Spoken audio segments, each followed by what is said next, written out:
জুৰিয়াৰ ঢিংগাঁৱত চৰকাৰী আঁচনি দিয়াৰ নামত প্ৰবঞ্চনাৰে ধন সংগ্ৰহৰ ঘটনা সংঘটিত হৈছে।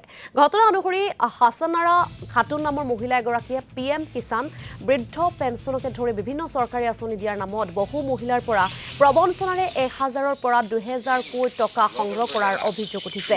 পৰৱৰ্তী সময়ত নিজৰ ধন বিচাৰি প্ৰবঞ্চক মহিলাগৰাকীৰ ঘৰত ভুক্তভোগী মহিলাসকল উপস্থিত হোৱাত ওলোটাই হাছানাৰা খাতুনে গালি গালাজ কৰাৰো অভিযোগ উত্থাপন হৈছে। তাৰ পৰিপ্ৰেক্ষিতত ভুক্তভোগী মহিলাসকলে প্ৰবঞ্চক মহিলাগৰাকীৰ বিৰুদ্ধে এজাহাৰ দাখিল কৰে। ধগাঁও ডিংগাঁৱৰ পৰা আমাৰ এজনী মানুহ আমাৰ ঘৰত গৈ পেলাই গোটেইখিনি মানুহৰ পৰা 2000 কৰি আৰু 800 কৰি যাৰ যিমান পাৰিছে ইমানি টাপা লৈ পেলাই কৈ দিছে বুঢ়া পেঞ্চন বনাই দিব আৰু কৈ দিছে যে কৃষকৰ নাম দিব আৰু চাউলৰ কাৰ্ড বনাই দিব, চাপ চাবোন এইবিলাক দিব। এইটো ৰাজাকৰ মাইকীজনী ক'লে হাছিনা খাতুন।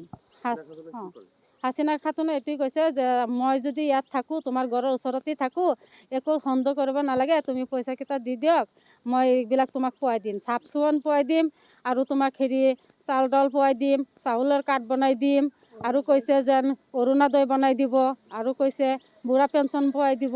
2000 কৰি টকা উঠাই ঘৰৰ পৰা আনিছে।